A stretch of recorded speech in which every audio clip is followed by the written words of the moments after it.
Buat teman-teman yang baru menonton channel Investor Receh dan belum subscribe, yuk klik tombol subscribe di bawah agar teman-teman selalu mengetahui update setiap kali channel ini membuat video baru yang pastinya bermanfaat bagi teman-teman.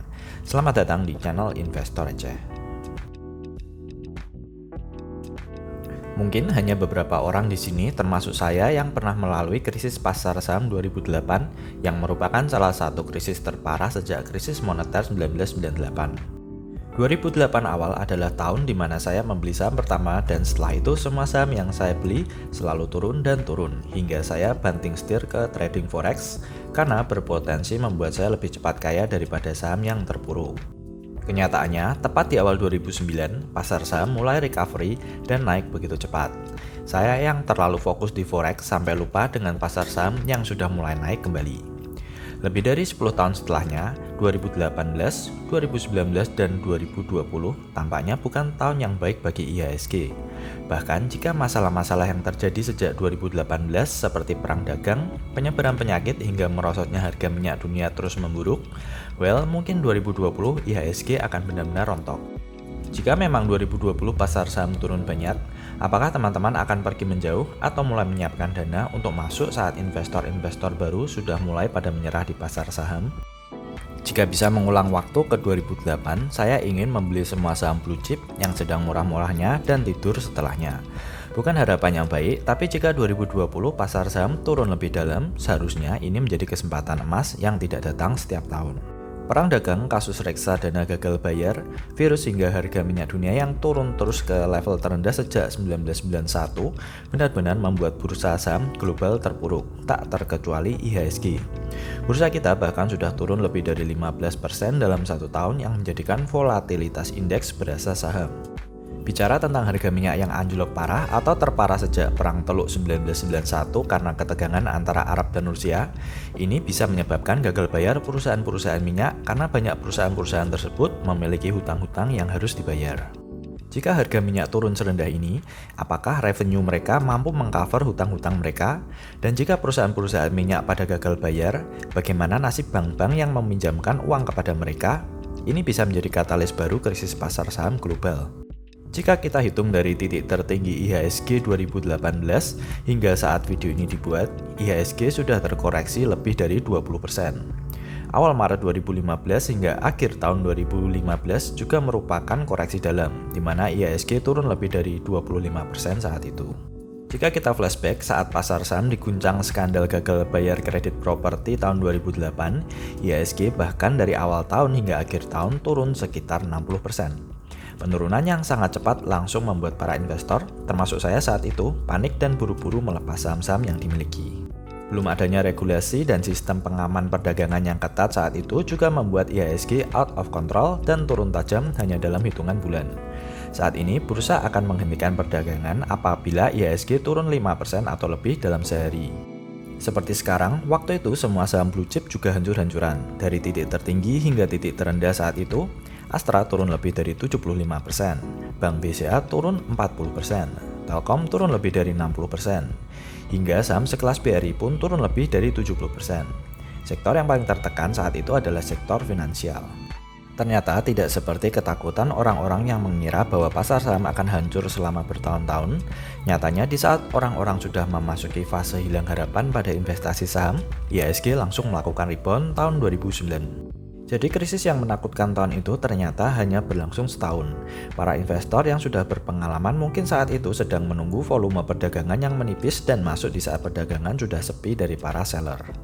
Sekarang walaupun turunnya tidak secepat dan belum separah 2008, pasar saham sedang berada dalam masa koreksi yang cukup dalam.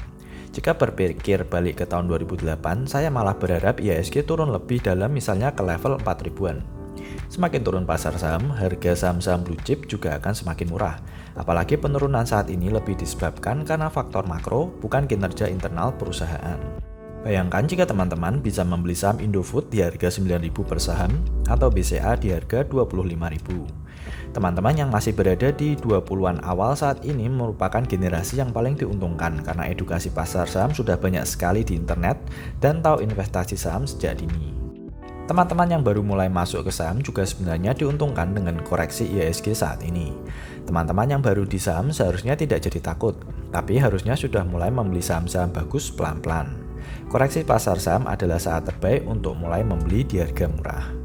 Saya dulu masuk di saham persis di titik tertinggi 2008. Teman-teman yang baru masuk sekarang otomatis sudah terhindar dari penurunan 20% dari indeks IHSG dan bisa beli di harga bawah atau setidaknya di harga tengah. Oke, belajar dari kejadian 2008, strategi apa yang sebaiknya kita lakukan agar tidak panik dan tetap tenang dalam mengelola portfolio? Strategi pertama, teman-teman tunggu setidaknya hingga laporan kuartal 1 2020 keluar. Seperti yang kita tahu, virus mulai menyebar awal tahun ini. Hal ini ditakutkan akan menyebabkan laba perusahaan-perusahaan besar juga tergerus. Jika saham incaran ternyata menghasilkan laba yang meningkat, teman-teman siapkan dana untuk mulai beli di sekitar April saat laporan kuartal 1 sudah dikeluarkan.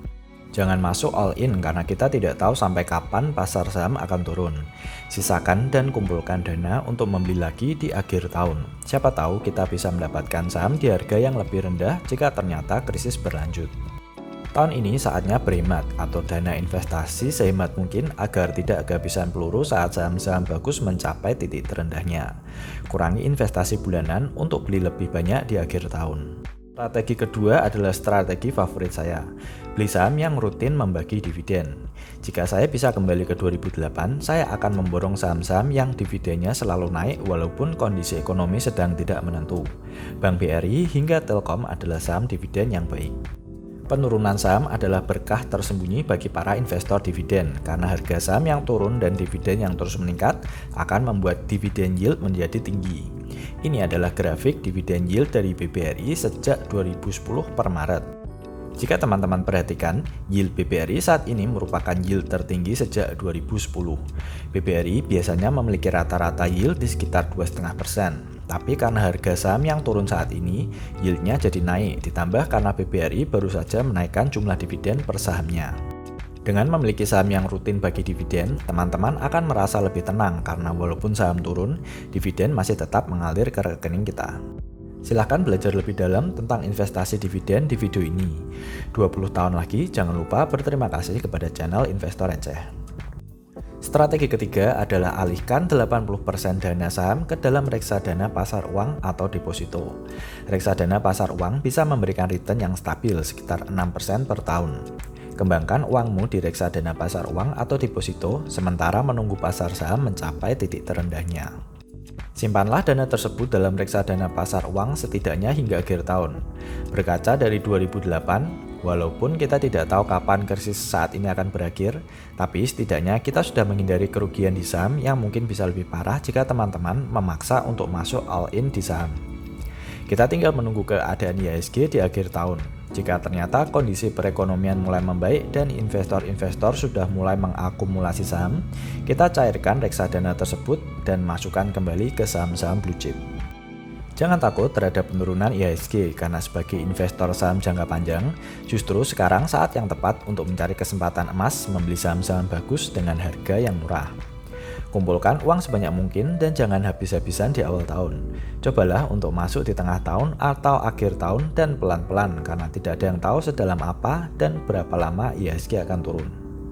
Jangan lupa klik like jika mendapatkan informasi dari video ini, bagi ke teman-teman dan subscribe.